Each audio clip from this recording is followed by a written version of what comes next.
All right. I think we're going to go ahead and get started. Carrie, can you confirm you can hear me okay? Yes, ma'am. Okay. A couple of housekeeping items before we get started. We're not doing a webinar in December because of the holidays, so sometime next month we'll announce our topic for January. And I think that's it. Let's go ahead and do this. Welcome everybody to our webinar on SSIS health checks.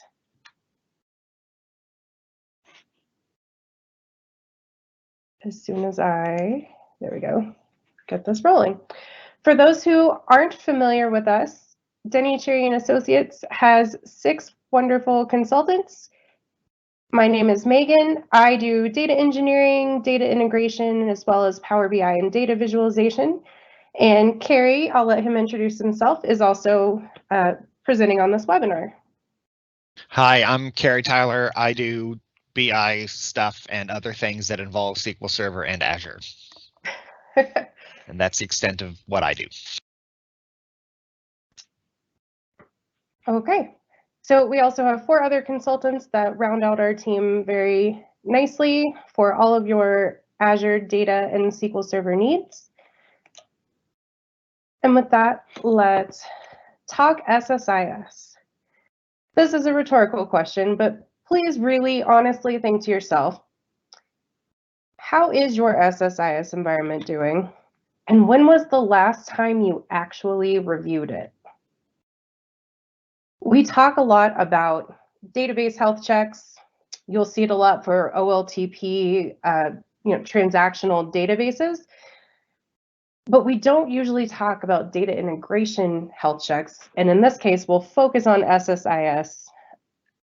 But your SSIS environment needs love, and it needs a checkup every once in a while, too.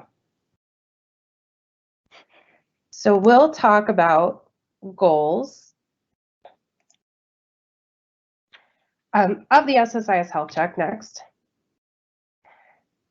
In an ETL health check in general, what we want to accomplish is validation of our architecture and design. Did we do this overall correctly? Are our integration points well designed? Maybe it was well designed 5-10 years ago, but maybe we should update it now given new technology. Another thing that we look for is just misconfigurations. Did we not set something up correctly? And we'll talk about a lot of examples that we tend to find there. Or are there problem areas we know about? Is some package failing all the time or just not running very quickly? And then we also try to identify just risks. Maybe something bad hasn't happened yet, but is there something we can see in your design that looks like it could lead to a problem, either with reliability or performance, or even just security and disaster recovery? So I'll let Kerry talk about our typical areas that we focus on in an SSIS health check. Thanks, Megan. So yeah, on this slide, we'll go through a list of typical areas where we check for or what we look at for an SSIS health check. The first item on this list is pretty basic. We start out with a general assessment of the environment. So this includes things like the infrastructure hosting the SSIS environment itself, where the data sources are, what the network looks like, how it's configured, this sort of thing. The next item is the database catalog and server settings.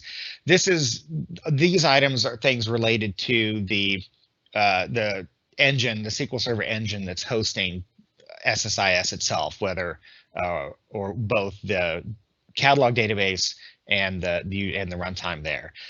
This includes settings of those things too. The next item down will be data security and sensitivity. And of course, almost everyone has some level or some quantity of sensitive data right now. And a health check can ensure that all that data is being treated securely all the way through. all the way through the ETL process. This is important because there could be situations where, when a system was designed initially, there wasn't, or there has been sensitive data added to it since then. The next sign would be design patterns. There are definitely some bad ideas in SSIS, so we would look for those and help redesign those sections of the packages that may be not performing as well as they possibly could. We'll look at development and deployment processes, and this doesn't even have to be things that are super automatic all the time, but just make sure that at least conscious thought is being put into these parts of the process, because these are important for overall ETL processing as well. And finally, maintenance and support. Put simply, these items include things like, are you monitoring your SSIS environment? Are you keeping an eye on what things run, whether or not they're succeeding every time, and things like that. So first, even before we get into really addressing any problems that we find, we need to get context in our head for the environment that we're looking at.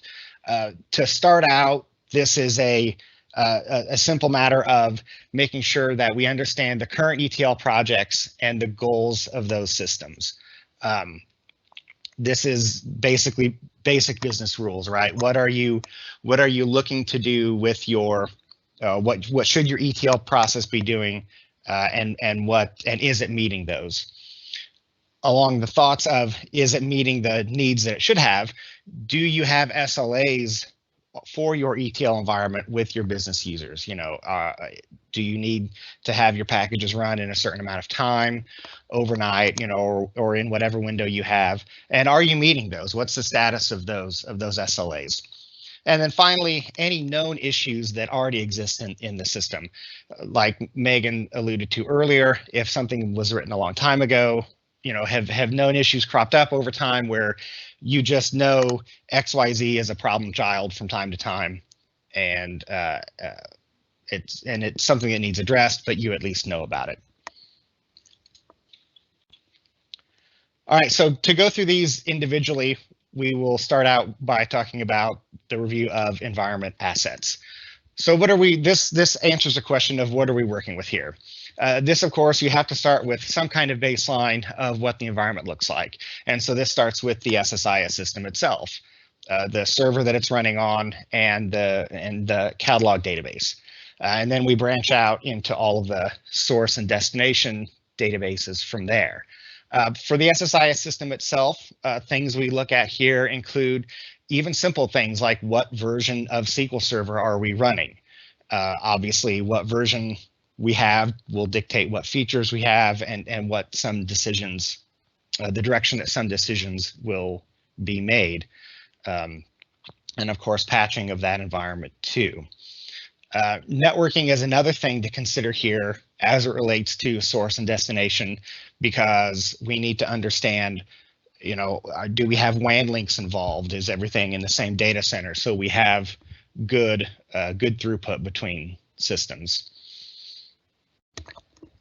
A few more details on source and destinations are what versions and what products those are. We could have anything from flat files to other RDBMSs involved. For environments, if you have a good full-featured SDLC system where you have fully separate dev, test, and prod systems, those are things that we need to keep in mind too, because obviously some things get treated differently. Some security things can be different between those systems. So having an understanding of what all is involved there is a good place to start. And finally, Kerberos delegation, something that we all know and love, is if we're using Windows auth in places like we probably should be, having Kerberos configured properly and working is another good basic step of evaluating the initial environment when we go into someplace new. So in this, list of things, or a few high points here of what we've found at this stage of a health check are forgotten sources and destinations that are suddenly remembered. This is a situation where we've been evaluating a system and the developers have forgotten, oh yeah, we pull from XYZ system that maybe in some cases didn't even remember was still running. We have had that happen before. Another kind of the opposite of that is packages still running for processes that aren't even used anymore. I for sure run into this where an SSIS package is just doing its thing day in, day out, and the destination of that, wherever that's loading data to, isn't even, nobody's looking at that data anymore. And finally, this is something that I think we've probably all had to deal with, potentially, consultants or not, are the situation where we have one SQL server and because of licensing restrictions or even hardware restrictions, you've thrown everything on it, right? You've got the database engine and then the whole BI stack running on a single VM or a single piece of hardware. This doesn't always work out well, depending on configuration and the size of machine we're talking about here. Yep, so we get it. Sometimes you can't add extra servers because of either cost or just availability of resources, but we want to make sure that you have that conversation and that's an explicit decision instead of an implicit decision, because that's going to affect performance and just generally any resource on that server. Yeah, one example, sorry, go ahead. No, it's okay. I was gonna say, you can make that work. You just have to plan for it. But we'll never advise you to do that unless it's the only option. That's fair. So one example I wanted to throw out there, as we do each of these sections, we'll share a little story time of stuff that we frequently see or something that was very memorable from past projects. Is I'll come in and I'll see packages have been running successfully, maybe being executed by a job, and then I'll see a random failure here or there in the catalog and the execution reports. And when we look into it, we'll see this error. If you've gotten this error, you're probably laughing already. Login failed for user NT authority anonymous logon. That could actually be one of a few things. The first thing that I typically ask is, are you using a proxy account in your SQL agent job? If so, maybe the job is configured correctly, but that one failure is actually a developer ran a package from the catalog directly and they don't have the necessary access to do that. So we need to come up with a way for developers to run packages if that's what they should be doing. But it could be the opposite, that maybe the job is the thing that's failing, and we need to go and check Kerberos settings and our SPNs. There are all kinds of ways to mess up your SPNs, including some interesting ones where they were right at some point and then wrong later. For instance, when we set SPNs, sometimes when you have a named instance of SQL, you put the port number in the SPN, and then somebody didn't make that static and they rebooted that server, and now the port is different. Well, of course, this isn't going to connect well, so we can help check for things like that. There are some nice tools that help you check that you've got all that delegation set up correctly, but it might not even be that. It could be because of DNS issues. And so while it looks like it's just a failing package, it's something entirely outside of SSIS that's affecting the success of these processes. So next up, we'll talk about the SSIS DB and general SQL Server settings. We want to know, is SSIS configured correctly? So that includes backups and recovery model. Your SSIS DB is a database, just like other databases, so you should be backing it up and you should have the appropriate recovery model set. Default logging levels.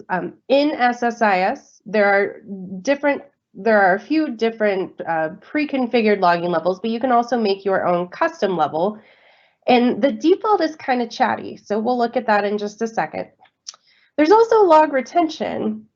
What do you do if you have a really chatty log? How long are you storing those SSIS logs? And then also things like environment variables.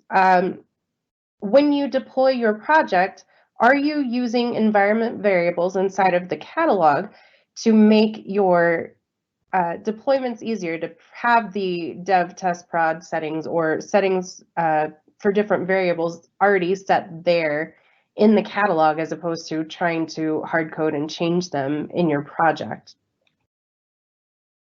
And then, of course, memory allocation. SSIS doesn't use the SQL Server memory, and so when you have a lot of things on the server, people kind of get confused sometimes about how much memory they've really allocated to SSIS, because they think, oh, well, it's part of SQL Server. Well, it doesn't quite work that way, and so you can accidentally starve your SSIS environment of memory that it needs to process your data. So things we run into commonly, again, SSIS being starved of memory because the setting was assuming that that SQL Server memory setting included SSIS when it didn't. Full recovery model. Did you know that your SSIS DB is set by default to full recovery? I hope you are taking backups. And then you just end up with gigabytes of transaction logs if you're not. So just like any other database, you can go into your database properties of SSIS DB and you can see the recovery model. If you didn't change it, it is set to full. Why is this bad news? Because lots of people forget to set backups on their SSIS DB. So now you've got this giant transaction log that fills up. And by default, it's on C too. So it's great to fill up your OS drive. Yeah, you can actually take your server down this way. Please don't. Please remember to change this, but in an SSIS health check, that's the kind of thing we will look for.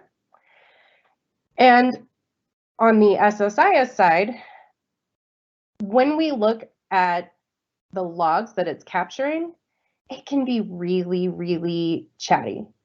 So there's different, basic is what the default is, but there's different levels. And you can see if you ever go look in your execution reports, you'll see all these messages for when the package was run. Well, some of them are errors, or some of them are telling you that something succeeded, but there's a lot of informational messages in there. And it can make for a really long execution report. So we can see down at the bottom here, this one has 4,727 pages. That's a bit much. So what we want to do is make sure that we have those settings correct. You can do changes to how long those logs are kept. So maybe you feel like you need to keep it on the basic logging level. You want some of those informational messages, but do you really need all of that for a year? Probably not at that level of detail anyway. But if you go ahead and change that, beware the cleanup script. There's an automatic cleanup script that gets run. That's what the clean logs periodically means. And if you change the retention period to something lower, it will go and try to clean up all the logs. But if we go from 365 to 60, it's going to be bad news, because that cleanup script uses a whole lot of cascading deletes. So you may be waiting for a few hours or even days if you let this run. Days. Yeah, definitely days in a lot of cases, especially if you have a lot of packages that run. So just be aware that even if you go and try to correct your settings, you want to go about this intelligently. You don't have to use that cleanup script. There are actually lots of good cleanup scripts you can find on people's blogs that don't do the cascading delete things and will run in minutes instead of hours or days. So if you're correcting this issue, you want to be sure that you're doing it intelligently. And if you do decide to use the default cleanup job, you'll have to incrementally lower your retention period. So maybe you lower it to I don't know, 325 and then 300. And so you'll have to do this multiple times to get through it without it being this days-long process that you have to kill.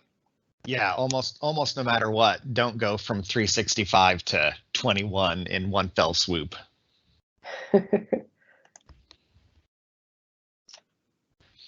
All right, let's talk a little bit about data security and sensitivity. So security is, of course, a big concern for everyone, and it's important even here when discussing ETL. So the question is data appropriately secured and cataloged? The first item on this list that we'll look at are the service accounts used in ETL or by SSIS.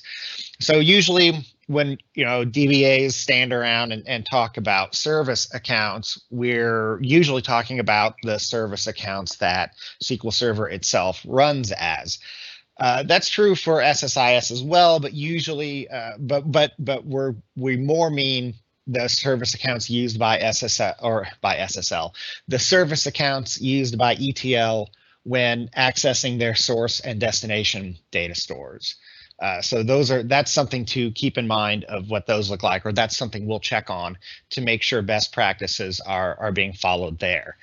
This on one hand is a simple matter of do we know what accounts are being used? Does the development team and the admin support team know what accounts are being used, and are they properly secured on the source systems?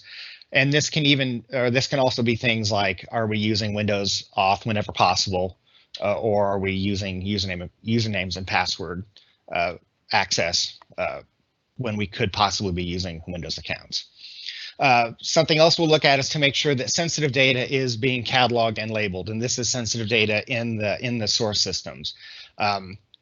This is good to make sure the sensitive data is known, where it is and what data elements are considered sensitive, and that those are cataloged somewhere and are treated properly throughout the system. Another item that in SSIS specifically can be considered sensitive are those username and passwords. If those are being used to access storage account or access data sources too. Those need to be treated properly within the SSIS system. And then sensitive data, of course, should be encrypted if at all possible while it's stored and in motion. And so we'll look into that as well when we're looking at your ETL system. And some data does even only need to be masked to end users, and that's fine, that's good. But if that data only needs to be masked and no one in the BI system would be able to see the whole thing, maybe it's a situation where we don't even store the whole unmasked data in the BI system at all, and we only store the masked version of it. So things we found in this area, kind of the big one here, I talked about service accounts used to access the data connections. Big one here is where we find user accounts in connection managers. Where some person's name is being used to access some source system, and it's all fun and games until that person leaves the company.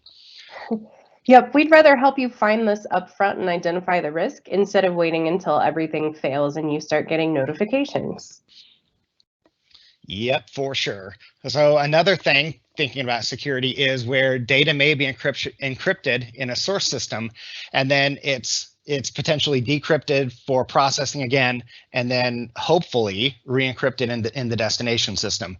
Where this sometimes falls down is that re-encryption point. If it's encrypted in the source system, it's probably a good idea for it to also be encrypted in the destination warehouse system. So we'll ensure that things like that are happening too. And another thing we run into is where literally no one may know where sensitive data is stored or what is even considered sensitive data in their system. And that's an interesting point because typically that's a business conversation. I mean, your ETL developers should have an idea of what is sensitive, but really someone who knows the data, who owns the data, should be part of that conversation, say, this is sensitive, we need to secure it. And your organization should generally have rules. And if they don't, you can come up with rules and start from there and figure out what works for you. But if you don't, and you're not keeping track of your sensitive data, because you haven't even defined what sensitive is, I want to show you what can happen. So let's think like GDPR or just any kind of sensitive data. Let's say we store user emails and addresses in our database in a source system. We've got this sensitive column A going on, and it gets copied to a staging database, which then has tables transformed into a dimensional model in a data warehouse, and there may even be some satellite data marts hanging off of that. And so we've now stored that sensitive column 4 times, potentially. Okay, let's catalog that it gets stored in 4 places and maybe make sure if it's really that sensitive, that it's encrypted in all of those places, or at least don't leave it sitting in the staging database unencrypted. But that's just production. So what if we add QA, dev, however many environments you have? So my one little column may live in an average environment in 16 different places. How do I know that? I may personally know that because I wrote the ETL to do all of this, but that's not a really good answer. So there are products like data catalogs. For instance, Redgate just released one recently. I don't care what you use. Azure Data Catalog exists. I'm not advocating for any particular one. I'm just advocating that you actually know what data you have and where all it lives. So if someone says you should delete this data, you actually know that there are 16 places. And we'll talk in a bit about copying that data back to lower environments, but this is something that I think most companies really struggle with because they don't realize how many places their data lives. Business users tend to interact with maybe the data warehouse or just a data mart or even just a report. And so that's just the tip of the iceberg there. The next thing we look at is design patterns. And what we want to check for is SSIS used effectively? So my version of using SSIS effectively is a very consistent and modular approach. Really, do you have design patterns? When we talk, application development and you say design patterns, everybody instantly knows what we're talking about. But I would guess that maybe half of SSIS developers ever really discuss it like this. And that means you can have a lot of inconsistencies between developers on the same project. If Carrie and I work a project together and we're both making packages that pull from sources into a staging database, do our packages look exactly the same? If they don't, when we turn over our packages to our client and they have to support it, now they've got 2 different things going on that accomplish the same thing. We also want to be aware of modularity. We don't want the one behemoth giant package that is so complex you can't even follow it. There's a lot of danger in that from just a development standpoint. I actually saw this one time. No one could update this giant package they had because in a single package, it was checking whether the package should run. It was validating totals from the last run, so it would know whether it needs to delete out and rerun that part of the incremental load. It was actually performing a data flow with some complicated transformations in there. And it was splitting off. It had some conditional logic to do different things. We actually couldn't fit the control flow on a screen to look at one time where we could actually still read the text. And, at some point you're like, wow, that's a lot of development, but we don't want to be proud of that.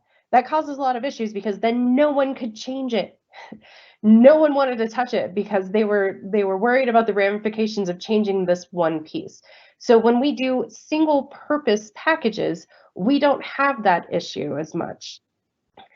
We want to be aware, I talk about this in data visualization, but it happens in code and definitely in SSIS, of cognitive load, meaning we can only really hold in our brains about 5-ish things at one time. We have a very limited working memory. So if you have to trace through a path in the control flow to figure out what's going on or in your data flow, We don't want it to have 52 steps with lots of conditional logic. There are better ways to design that.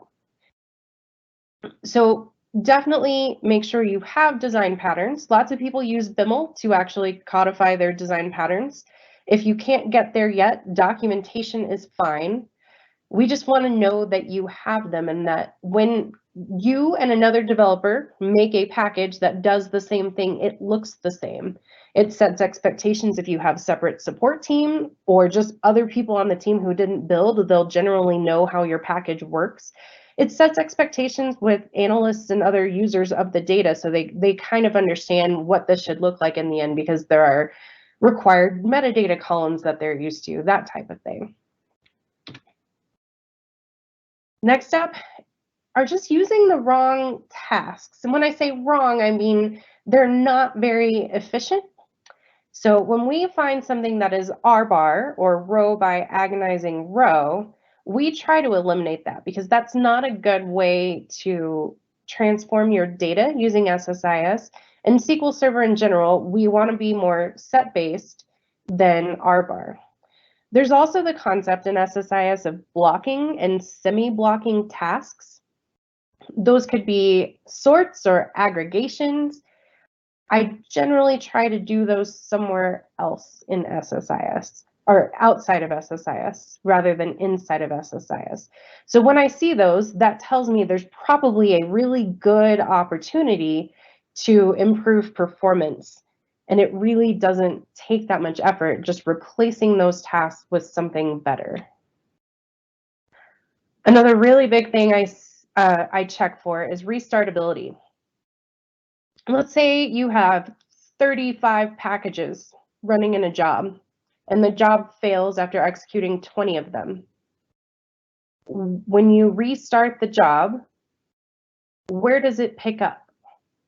If it picks up at package 1, you're going to wait a while, and you're going to load data you've already loaded. And then data quality and validation. Think to yourself, do you actually check your data quality? Do you validate anything in your ETL patterns? Or do you just assume if the package succeeded that it's good to go, and that someone else checks data quality somewhere else? And then finally, error handling. Most people actually just don't do it in their ETL. We just don't. They just let the package fail. But letting a package fail might be the right answer. Most often what we see is it's just the default answer. So they wrote their SSIS package, and if something goes wrong, it fails. A conversation needs to be had. Let's say we're loading a data warehouse. Are we okay if the data warehouse is partially loaded? If one package fails, should the others continue? If one row is bad, but the other 22,000 rows are good, should we go ahead and load those other rows and then deal with the one row that failed? There's not a single right answer, but it's something we want to look at to make sure that whatever the choice that was made consciously and purposefully. And that's going to be environment independent. I mean, I'm sure I have, and I'm sure you have too, Megan. You've built systems where either of those, you built systems where it's on either extreme, right? Either if anything fails, just don't load yesterday's data, right? And other times it's like, okay, if one row, like in your example, one row out of 22,000 didn't make it, it's okay. We'll pick it up tomorrow. But a conscious decision was made, in all those cases on which way to go. Yeah, sometimes incomplete data can be fine, but sometimes that's actually worse for the people trying to use the data. So we just want to make sure that conversation was had. So things we typically find in this area. It's I put every package in a master package and we execute them one by one. SSIS can handle parallelism. It can handle it either kind of natively on its own, and it'll decide how many packages it can do at once, Or you can make smart master packages where you've kind of tuned it and you know how many packages can be running simultaneously. And that's just a redesign of your master packages to achieve that. But you're definitely going to be running probably the slowest possible version of your total load if you just do everything one by one. And I see this a lot when people first start using BIML and they don't set that setting to say whether it should be parallel or not. Or just people first learning SSIS, we boxes and lines, so box and then a line and then the next box. And it's not that it won't run, but what if you actually ran 3 packages at a time and you cut your runtime in half? Again, blocking tasks, we'll see them occasionally, or R-bar tasks. Again, take them out, see if you can reconfigure your package to do things differently, especially when you're working with SQL Server or just generally database sources. Can I sort, if I really do need to sort, which is sometimes questionable, can I do that in my source query instead of inside of SSIS? Can I aggregate elsewhere? Am I really landing aggregated data, or do I need the level of granularity that it's at there? And then I can use something like Power BI or analysis services to aggregate later. There's not a single right answer on the aggregation, but usually aggregating in SSIS is not a good idea. Again, because it is blocking, meaning we have to get through all the rows. We can't work in batches. And that's a great example for how to deal with things like sorting that you gave, of pushing that sort action down to the source system if possible. Yeah. Another thing I see, and I see it less these days, but I've definitely run into it, and I saw a tweet a few weeks ago where someone else ran into it. There is a built-in slowly changing dimension transformation. Don't use it, please. It is not efficient, and there are lots of design patterns that you can find where we handle a type 2 or a type 6 slowly changing dimension. In fact, I have BIML for that for free sitting out on my blog. We want to make sure that we can operate in a set-based manner to handle that instead of trying to go row by row and determine if it needs to change. And you can actually do all of that in T-SQL if you want. There's no magic. I think people use the slowly changing dimension transformation because they aren't actually sure how it works. They know what a slowly changing dimension is. They know we're trying to keep history on either all columns or certain columns, but they're not sure how to tactically do that outside with the slowly changing dimension transformation. There are many, many ways that are much better than that. I just do what I call hash keys. We essentially concatenate key values and other values and hash them together so I can compare one field to see if something has changed, or if a row is new.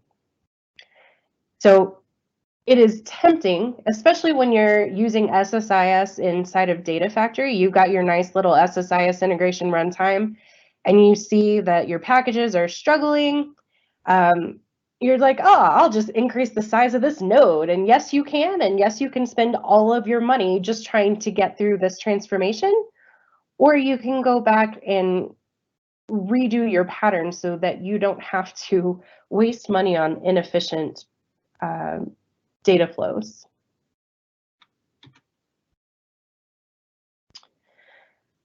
And then I mentioned this earlier, restartability. So if you don't build anything in, the only restartability you really have is kind of at the job level. And that's bad news if you've got lots and lots of packages being run in a single job. SSIS has a feature called checkpoints that you can try to restart within the package, but they don't work very well. So what I tend to do is do restartability at the package level. I make smart master packages. I prefer to never have it built into the package doing work, meaning not the master package, the child package itself to determine whether it should run.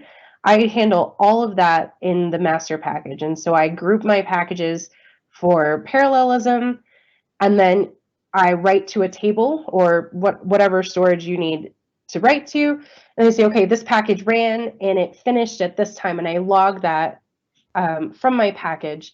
And so if I fail 20 packages in, then I'm fine, because when the job restarts, it'll start at package 20. It basically gets a list and it says, okay, let's run all the packages that have not successfully run in the last X hours. And that's a much better way to attack that problem than, well, we just re-import everything all over again. Besides time being wasted, you're replacing that load on all your source systems. You're pulling from all those source systems again, just because you didn't add restartability into your master packages. And if you're getting into, daylight hours, if you will, when you're rerunning, that could be really bad news for your source systems to put all that extra load back on. Yep. All right, so here on this slide and the next one, the opposite of this. So here we've got an example of a workflow that is kind of one of those bad ideas in SSIS that you can do. This data flow starts with a source, and then we go through a lookup to determine if so this process is doing an upsert, right? We've got source rows coming in, and these could be new rows going into our destination table, or they could be updates to existing rows. The coming out of the lookup on the left leg down there, the new rows, those just get inserted right through the regular OLEDB destination source, and everything's fine. On the updated rows, so where they match coming out of the lookup, this is where things can go kind of bad in SSIS. So that command there, that update rows, that's an OLEDB command. And the way that's set up, if you just get into SSIS, if you're just starting out, this is a kind of a tempting way to do this. What that OLEDB command is it will run one time, running a single one-liner update statement for each row coming down through the data flow.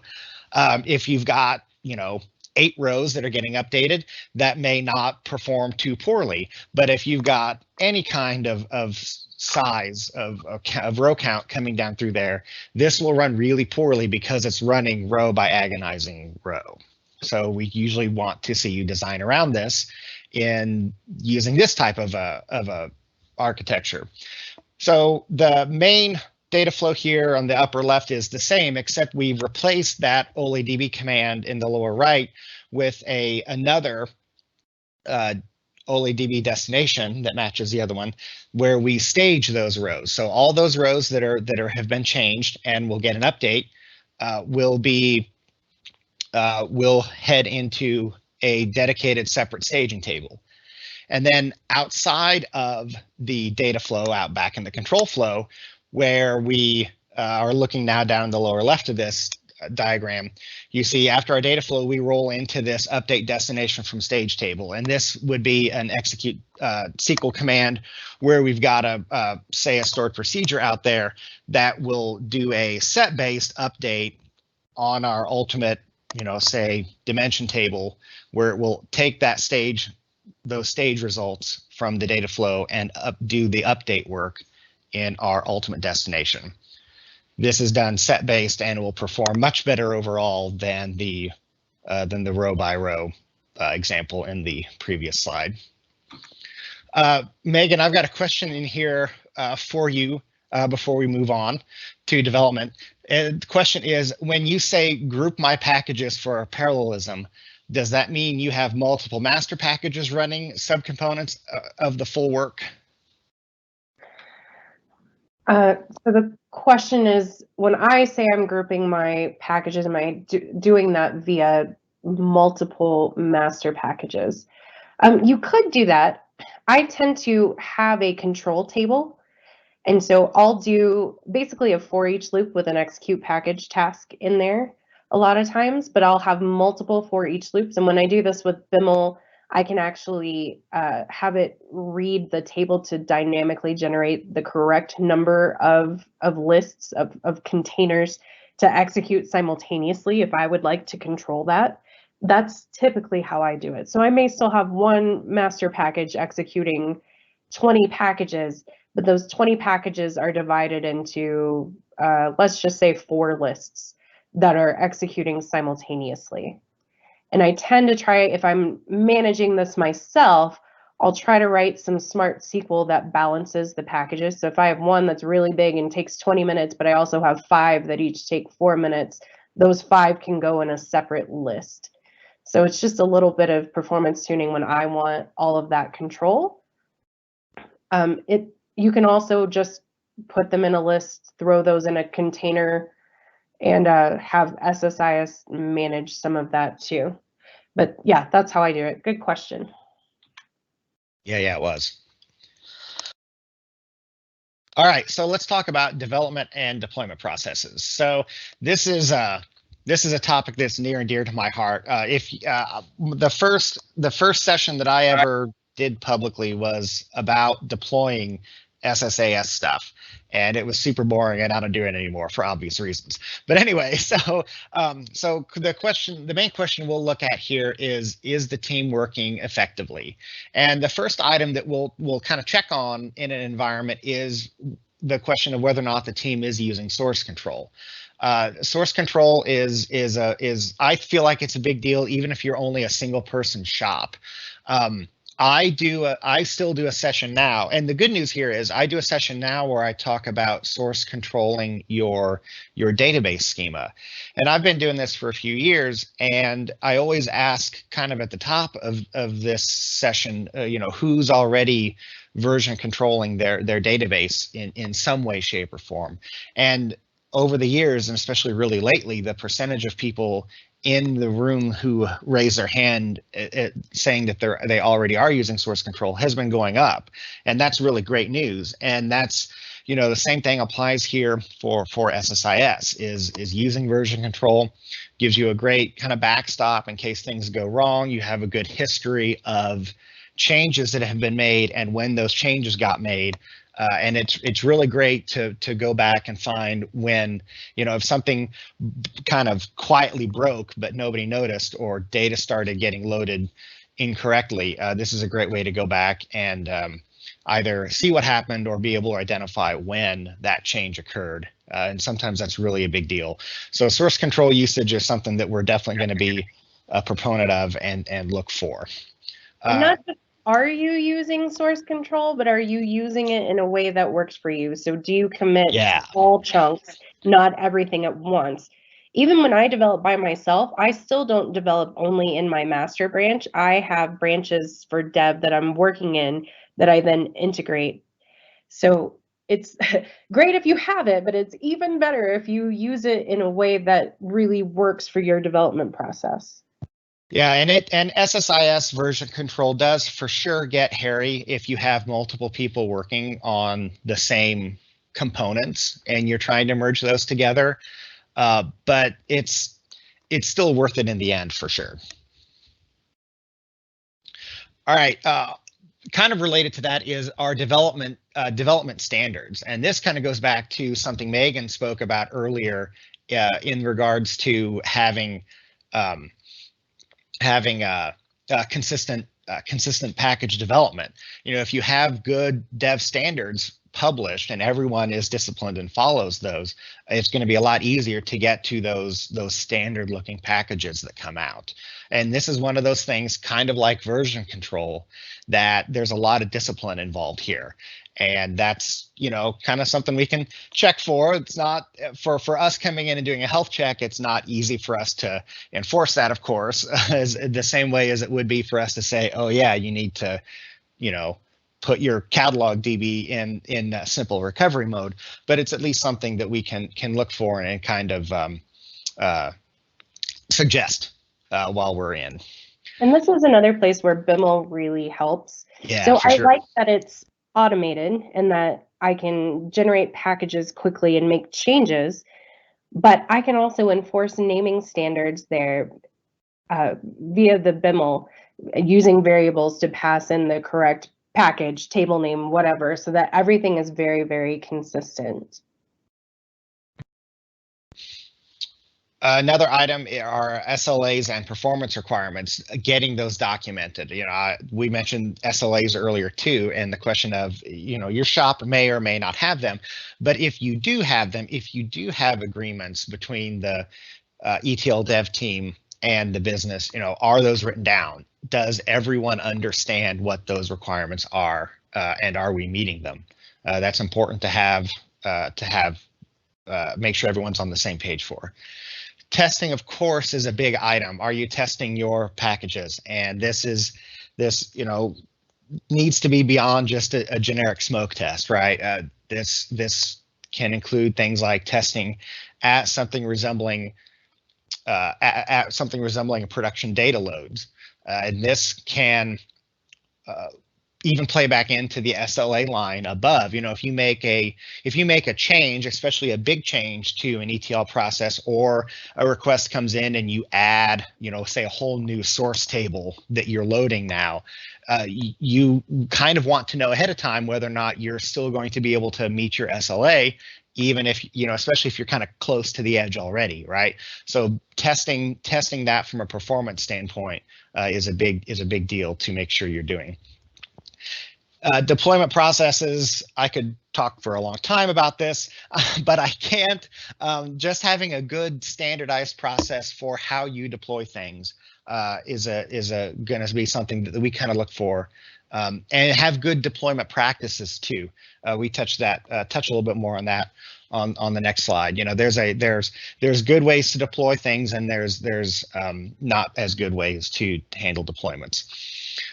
Data population in lower environments is a big one. This kind of sometimes goes back to the testing of production data loads, but you need to keep the security of that in mind as well. And if you're pulling production data down, of course, you need to be taking the extra steps to obfuscate sensitive data columns, or just change them outright, so that you're protecting your production data. So things we've found on this are developers just, deploying straight from VS, and that in and of itself isn't a big problem. But if you're just doing that to production, right after you made a change without testing it, then that is a little bit of an issue that we would like to see remedied. Doing source control with just a single branch is another thing that we've run into. This makes it hard to, just the most basic thing, this can make it hard to handle multiple changes ongoing at the same time, even with one developer involved. And if you've got multiple developers working kind of out of the same branch, then for sure there's going to be some pain there. And then the item about copying sensitive data down from production, for sure, again, keep the security of data in mind. Make sure that anything that is considered sensitive, you don't have 15 copies of it, like Megan showed, across all your environments. Go the extra step. We'll make sure you help you go the extra step to obfuscate that data.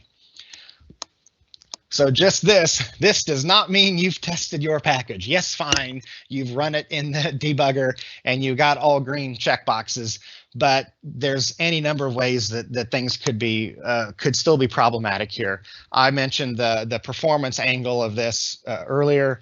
If you haven't done this with a production grade data set, that you're not going to have a good picture of what the performance looks like here. And even after you've done a test deployed to your, with the package deployed to an actual SSIS server and running it, you should still go the extra mile, or I guess it's really not an extra mile, it's just part of testing. Do data validation on this too. Make sure that what comes out of the package at the end is what you expect and the data is correct. I'm kind of a little crazy about that, and whenever I make any changes, even simple ones, I always deploy everything to the test system and make sure an end-to-end test of the whole ETL process runs before I consider something done and happy. All right, last area is maintenance and support. So what we really mean by this is, do the people who are building and maintaining and supporting this actually understand how things are running and know what to do when they encounter a problem? So this includes monitoring. Just simply, do you know if your packages ran or not, how long they take to run, what common issues you face when you see failures? Notifications, does an email get sent out, or another way, old school pagers, I don't care how you do it, but do you have automated notification, or do you wait until a user tells you that there's something wrong? And then just documentation and knowledge support. Do people actually know how to support these packages? Are the developers the ones supporting it, or is someone else? Is there communication there? High availability is another conversation to be had. A lot of times your SSIS packages don't need high availability, but sometimes they do, and that's a decision point. You need to understand and identify the level of availability that is appropriate for your processes. And of course, disaster recovery. I feel like most people just assume that SSIS will never encounter a disaster. They don't back up their databases. Things like that are super common in what we find. So we also see this one person who did all the SSIS development, left the company or went on sabbatical for 2 months, and now no one knows how the SSIS project works. It's complicated. There's no documentation around it.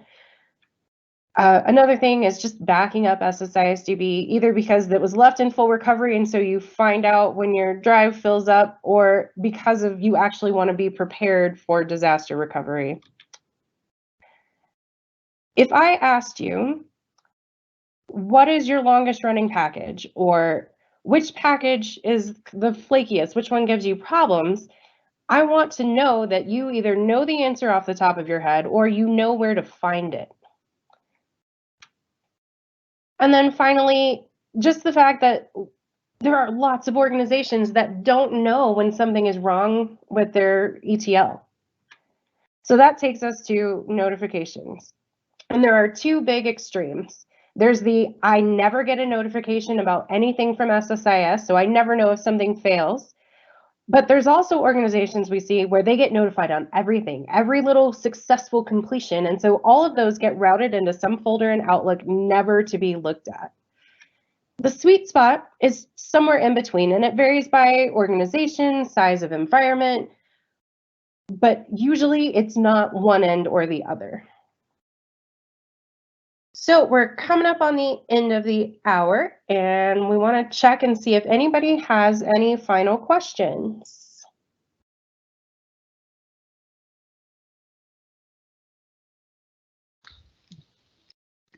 Don't see any coming in yet.